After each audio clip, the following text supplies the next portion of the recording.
Bueno, buenos días. Ante todo, para mí como arciense es un orgullo contar con que se realicen aquí en nuestro pueblo unas jornadas como esta y contar con un aforo como el que tenemos, ¿no?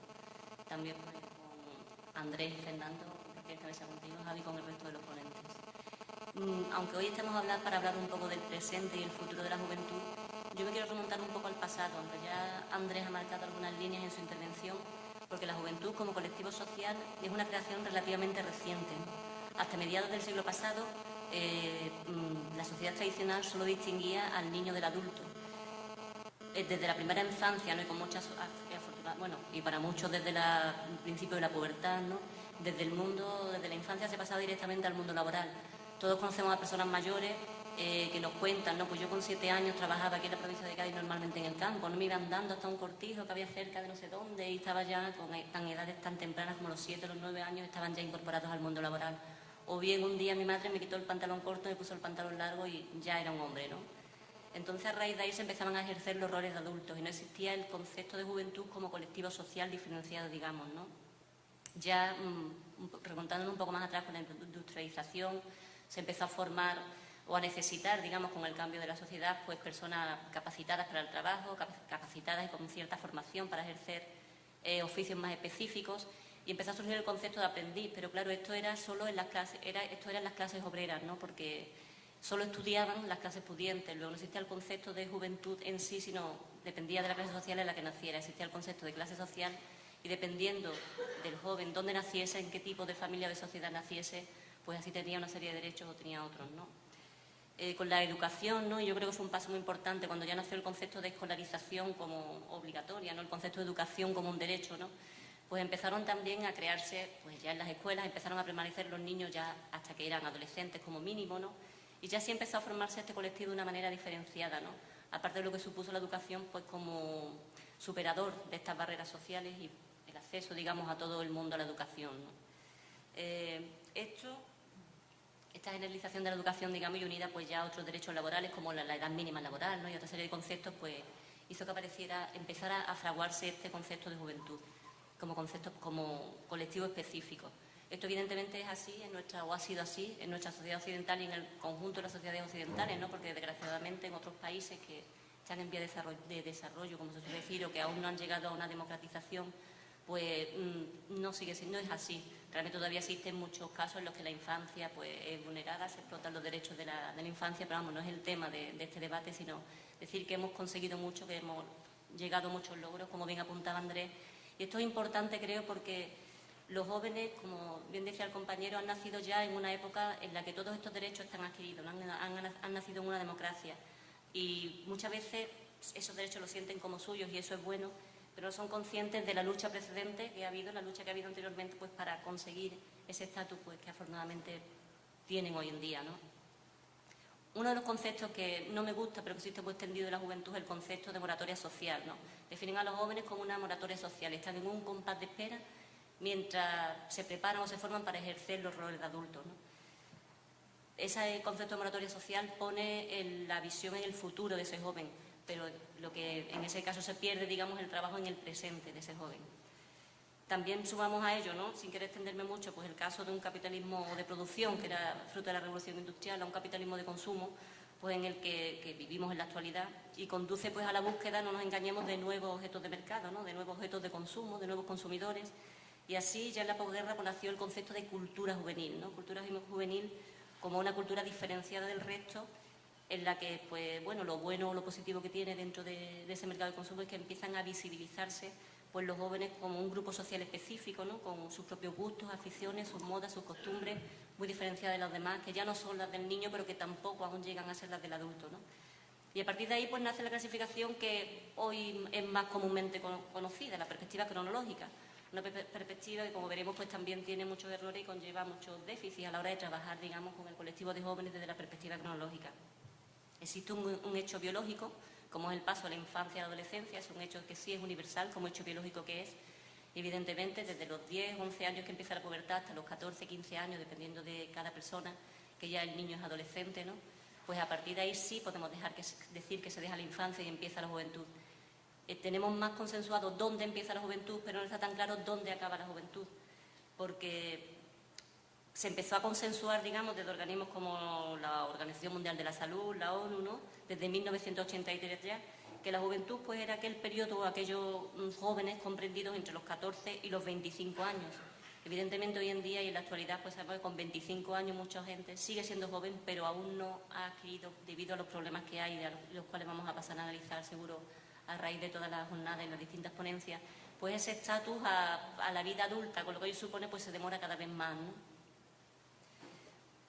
Porque realmente si a partir de ahí o de esa edad o de una edad parecida seríamos adultos, ¿no? ¿Qué significa ser adulto, no?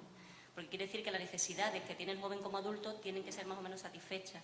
Y las necesidades que tienen los jóvenes actuales no son diferentes a las necesidades que tienen, debido a la situación que hay, pues muchos adultos y muchas personas pues, de otra franja de edad, ¿no?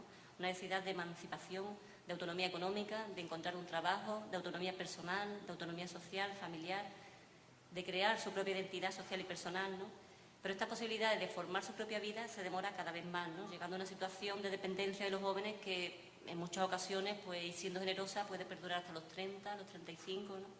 Según estudios en España, en 1998, y no habíamos llegado todavía a la crisis, el 53% de los jóvenes de 26 a 29 años vivía aún con sus padres, ¿no?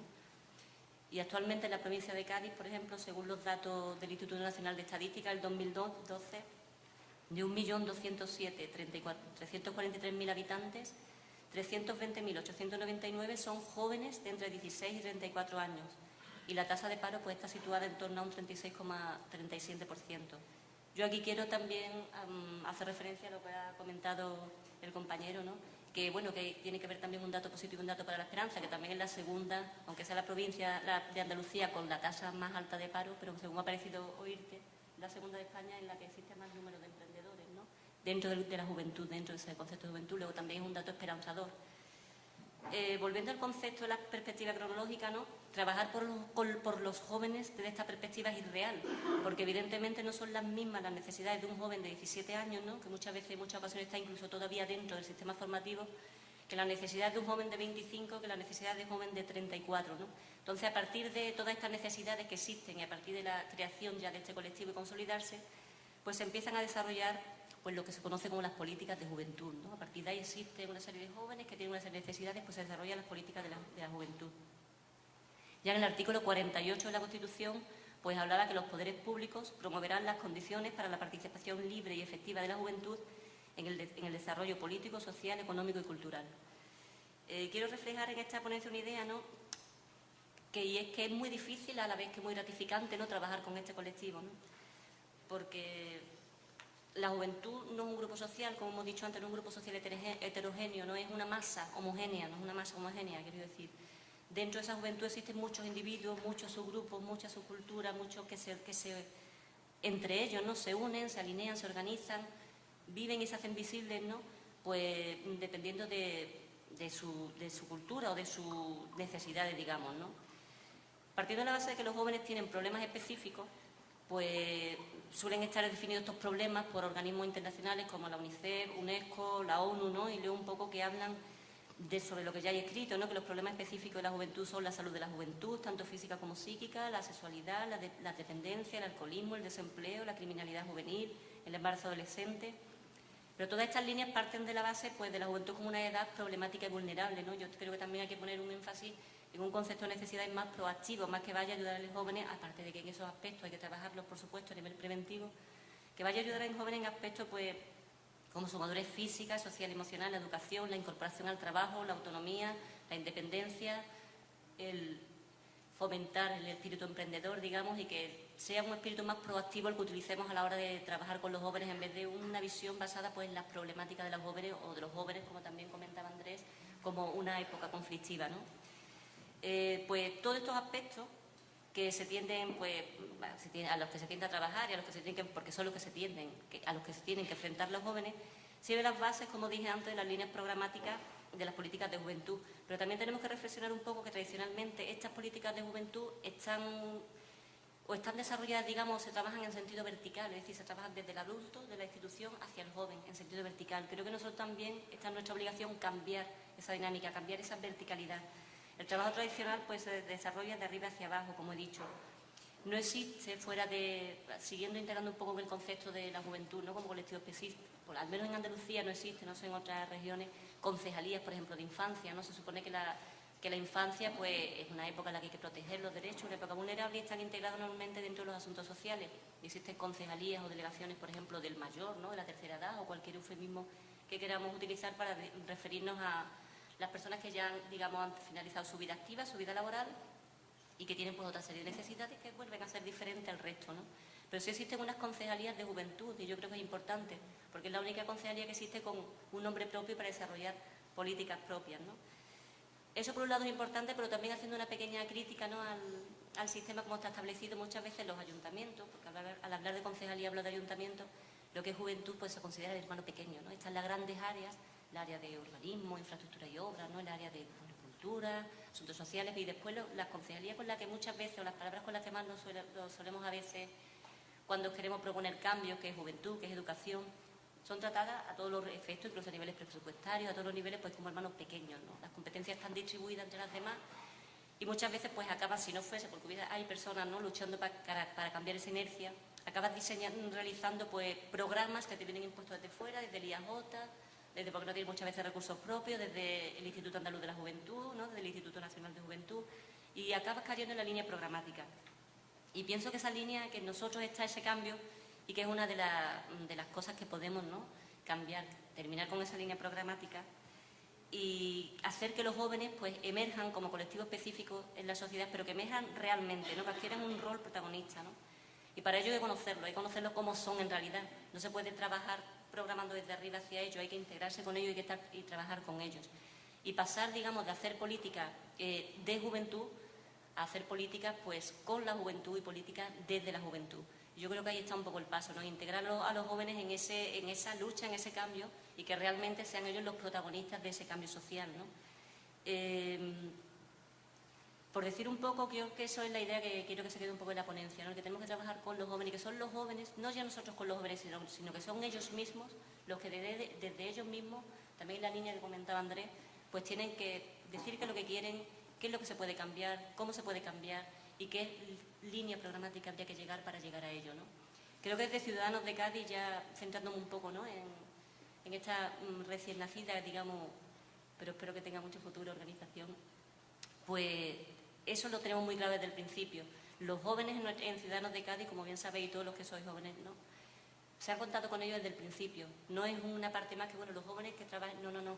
Desde el principio están ahí, están proponiendo, están activamente trabajando, hacen sus propias mesas, hacen sus propias, sin que sean dirigidos desde fuera, ¿no? Ellos se reúnen, se organizan y son una parte muy importante de Ciudadanos de Cádiz, y esperemos que así siga siendo, ¿no? Porque realmente, y aunque suela sonar a un tópico, ¿no?, en los jóvenes está el cambio de la sociedad.